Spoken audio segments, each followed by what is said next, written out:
Hey guys, and welcome back to my channel, Miss Event Planner. Today I want to talk to you about a topic that has just proven itself true to me literally in the last hour when it comes to my clients, and that is the power of following up with your clients in your service-based business. So if you guys are interested in that and want to know what it can do for you, make sure to stay tuned.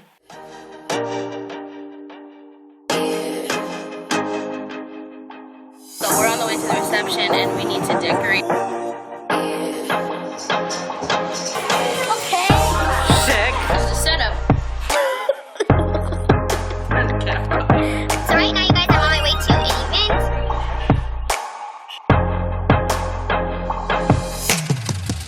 Everybody say, make sure to subscribe to our channel.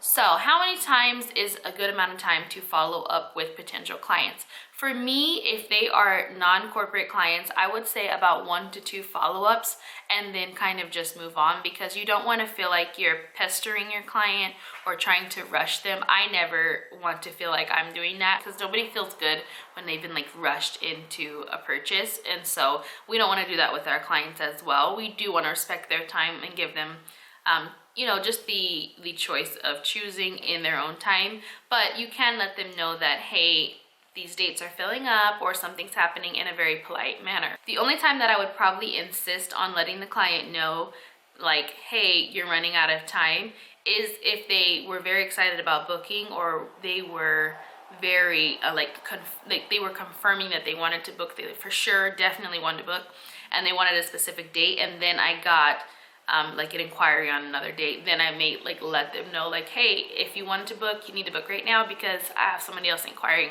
about that date. But do not reserve the date. Remember, we talked about this in another video. If you guys haven't watched that yet, I will link it up here in the description box.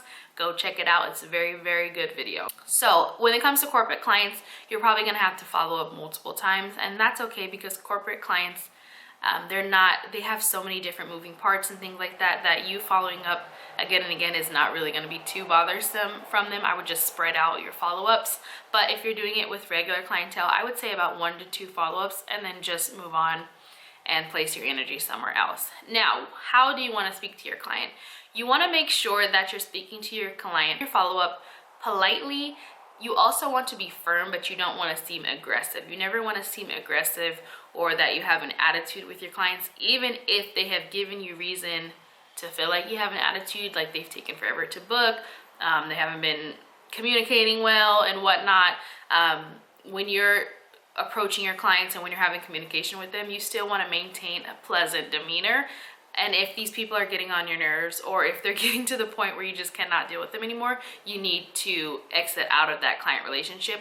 You don't want to continue in a toxic booking and be like throwing attitude to them, and they're throwing attitude back at you, because that is poor business communication and just poor business practice. So if somebody or client has gotten you to that point, you just want to let go of that booking. It's not worth the money, it's not worth the headache or your sanity. So you always want to maintain a pleasant demeanor with your clients, whether you feel like talking to them or not.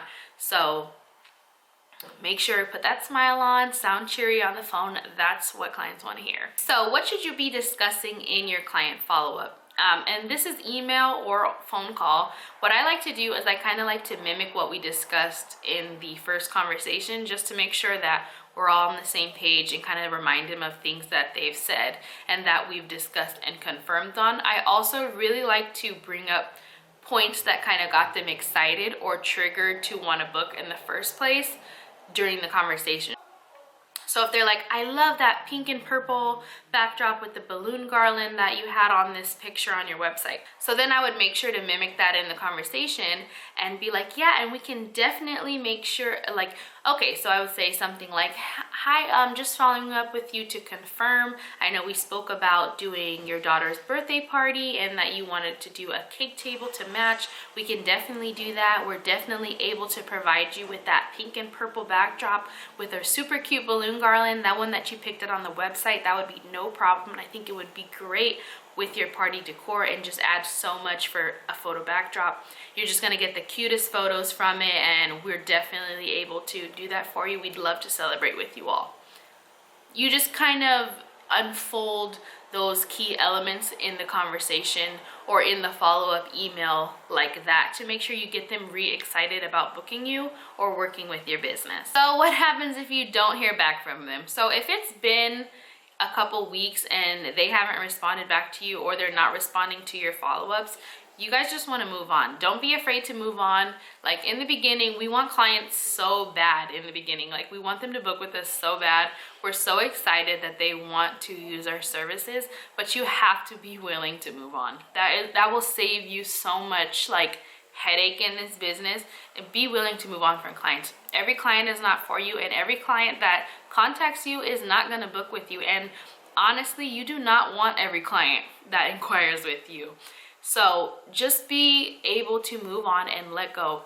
Have faith that your business is going to grow, that you're going to receive new clientele. Have faith in God that He's going to bless your business and your business is going to flourish. And never have a scarcity mentality as though that you're never going to get a client again, because you got that client and you probably thought you weren't going to get that client that came. So you're going to get more clients. And if you just follow good business practices and you just research and you grow and you try your best and you just try to continue to improve, you're going to get another client inquiry.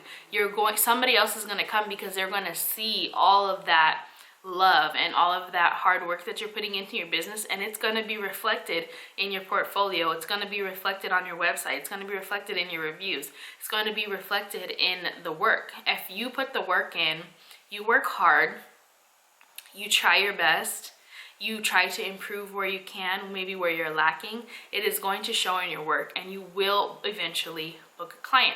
And then you use that to keep booking more clients and more clients, okay? So I will continue to put as much information as I can on here for you guys so that you guys can grow and learn how to deal with clients, because dealing with clients is very scary in the beginning. I remember that I didn't even used to want to follow up with clients because I was kind of afraid to talk to them. Like, I don't know why, but I was just afraid to talk to clients. I was afraid to say the wrong thing. I was afraid to mess up. Like sometimes if a client didn't email me back, I kind of was like happy that I didn't have to go through with like communicating with them and doing the party sometimes. And that is so crazy. Like, we cannot be like that. Don't be afraid to communicate with clients. Don't be afraid to hear no. As long as you're being polite and you're doing good practice, don't be afraid to not get clients. It's okay. Every time that a client contacts you and you have communication with them and they don't book, that's another client experience that you get to learn from. And the next one, I bet you don't make the same mistakes you made the last time. All right, so I just want to empower you to utilize the power of following up with your clients, and I will see you in another video.